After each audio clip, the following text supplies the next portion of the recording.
All right, so we're going to be going over thing really quick of what they announced in the stream. The stream was like almost 2 hours. I know a lot of people don't have time to watch that, so we're going to go over everything real quick.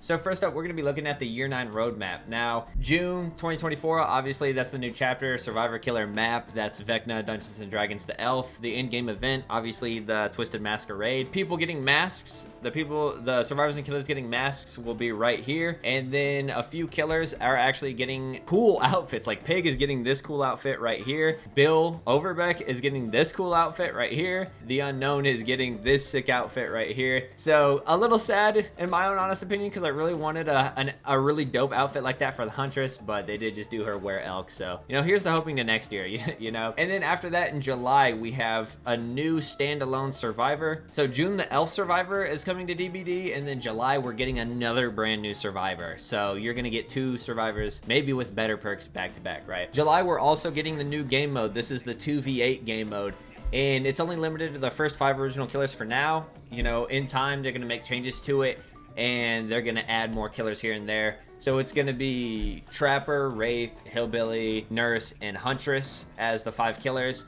And you can see here from the gameplay video, there's no hooking. You down a survivor, you basically do the stomp on them animation. They go to a cage, kind of like the pyramid head thing. There's gonna be more generators, more everything. Survivors and killers don't get perks.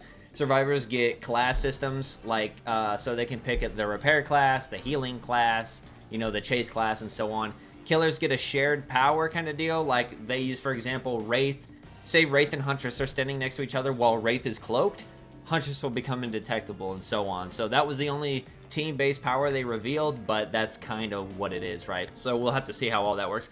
They're talking about how they're thinking about they may add classes for killers, may add perks for killers, but they don't know. Nothing's set in stone yet. So that covers June and July. August, we're getting the new chapter, the new killer, and new survivor. That's the Castlevania collab. If you'll notice, there's no new map. So Castlevania is getting just the killer and survivor, Dracula, and whoever the survivor is, but no new map, unfortunately. October, the new tome. Then you have the in-game event, obviously, the Halloween event. You know, the same thing there. Oh, by the way, 2v8 is replacing the Scorching Barbecue, so yeah. Then December, we have a new killer, new survivor, and new map, and an in-game event. That's going to be the Christmas event, obviously. January 2025, crazy. Tome 22. Then February, March, so 2 months later, we get a standalone killer chapter, an in-game event. March, I have no idea what that is, like a spring event, maybe. If I'm just spacing, let me know. Oh, the Blood Moon event, yeah, my bad. And then in April, we're getting the new Survivor, which is like, it's like a standalone Survivor chapter. And that'll bring us right back to the Year 9 anniversary. All right, so the finisher Mory system, you know, you guys know about that in the past. Everybody got the base kit 45-second unbreakable. Well, they're bringing it back, but just the Mory, and they're making it to where the very last survivor, as soon as you down them, you instantly Mory them. So, you know, if you got 2 survivors on hook and they're in the struggle state, and then you down the last survivor, well, now you instantly kill them, and that's a wrap, basically. Or maybe they don't really specify, but they do specify last survivor, so maybe the 2 who are struggling have to be dead. I don't know. I think it's as soon as all players are off the field, basically, and you down the last one, then it's, you know, it's game over. So that means there's not going to be any crawling to hatch, and no crawling out of the gate, really. Obviously, if you get hit during the animation, it'll still count as you escaping, so there's that. But say the killer downs you with the hatchet when you're 2 feet away from hatch, 3 feet away from hatch, well, you'll probably end up dying. But that's like 1% of 1% of 1% of scenarios. So yeah, there's that. And I honestly, a lot of people are against it already. I'm kind of fine with it, to be honest, because they want to sell more Morys. That was the whole point of the original finisher Mory system, is to sell Morys, because nobody sees them, because nobody brings Morys. So they're talking about how they didn't even want to make Morys because nobody's going to see them. Well, now if they implement something into the game where you see a Mory damn near every match, you know, then they're going to sell Morys more and make more Morys, which I'm totally fine with. So all your Ebony Memento Mori offerings, I have 870 something on Huntress. They're just going to be blood point bonuses now. So when you Mory the last survivor, it'll just be like probably an extra 10,000 blood points for Morying the last survivor for the ultra rare or something like that. You're not going to be able to kill everybody one by one in the trial. If you want to do something like that still, you'll have to use, you know, Devour Hope. They also announced the new co-op minigame roguelike called What the Fog. It's kind of like a chibi version where you're just goofing around. They're offering free codes on the website for it. It's only $5 if you didn't get the free code. I think the codes are over now, to be honest. And then they have an update on the second game that they announced back during the 7th year anniversary, because they announced the supermassive game, The Casting of Frank Stone, which they released a trailer for. And now there's a second game called Project T. You have guns. Some of the enemies have guns. You're like driving around and stuff like that. There's an insider program that you can get to on Dead by Daylight where you can actually give feedback to them. So they're trying something a little different here. And then they kind of went over their 4 pillars: trust and security, live balance, quality of life, and events evolution. Right, so they don't go over everything. Like Michael Myers rework isn't mentioned at all, Freddy rework isn't mentioned at all, but they never really mentioned that during the anniversary live streams anyways. You know, that's something that they reveal throughout the year. Like last year, the 7th anniversary, they never revealed anything like that. So that's kind of what this is going over: trust and security, them being more transparent, working on taking care of ongoing problems like AFK killer bots in like Eastern region, stuff like that. Live balance, obviously they want more feedback, they want to improve on it and get updates and balances out faster. Same with quality of life changes, they want to get those pushed out faster. And then the event evolution, talking about like new game modes, like the 2v8 game mode's not going to be permanent right away. They're going to make iterations on it and develop and improve it, and maybe one day it will become permanent, but they're just going to see how all of it operates and, you know, try and figure it out. Because obviously it's a very complicated thing, and, you know, it's got a lot going into it, and they can't just make it permanent right away. You know, they got to keep things in mind, right? So, yeah. And for the next 3 weeks leading up to the actual anniversary, they have the Before the Masquerade things. Like, every week is something different, right? So, like, the first week, you know, you're getting blood point bonuses for every day you log in, rift fragment bonuses, things like that, XP bonuses, triple XP, things like that.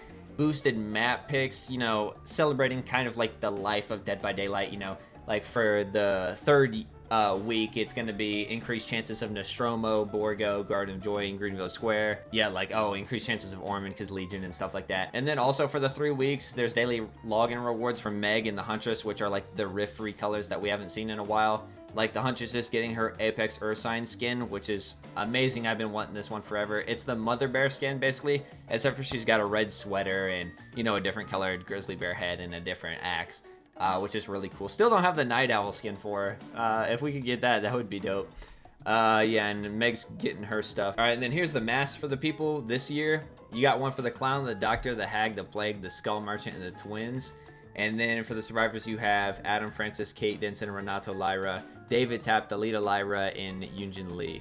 So Yunjin Lee has a headset built into hers, which is pretty cool. I kind of like that. And then where are we at here? Bill and the Unknown are getting their own outfits, kind of like Ghostface did. The Bill and Unknown outfit, I mean, dude, that shit looks sick. Bill's looking, that is an awesome ass outfit. Looks great. RIP to his voice actor. He passed away a while ago. And then the last person getting their cosmetic is the Pig. This is the outfit the Pig is getting. Honestly, really, really, really sick. I love this outfit. I really like the crop top thing where it's got like her, you know, her abs, you know, her midriff poking out. I think that's pretty nice. I was really hoping for something like this for Huntress because, like, she's the most popular killer in the game by far. 6% pick rate for the last 5 years, 6 years straight. But yet she has like some of the least amount of cosmetics in the game. But, you know, it is what it is. Maybe next year we'll get it. Who knows? But Pigmains, I bet, are super happy. Punching there and shit. Props to them. Yep, here's the thing. The 3 times blood feast, fragment, stuff like that. Increased chances of McMillan Estate, Gas Heaven, or Auto Haven Realms, Ormond, and Father Campbell's Chapel. And then there's the red Mother Bear sweater. During the actual Masquerade, some certain maps are going to be like party themed. Like, there's obviously going to be the Masquerade themes everywhere, but like Father Campbell's Chapel, there'll be like a party inside the actual chapel. Like, the inside of the chapel will be completely redecorated and stuff like that.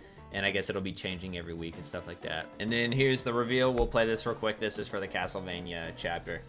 Looks pretty dope, not gonna lie.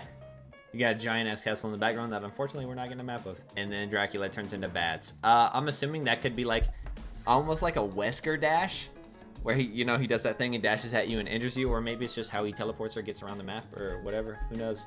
But yeah, that was it. That was the anniversary live stream. That was pretty much all the most important things kind of condensed into one.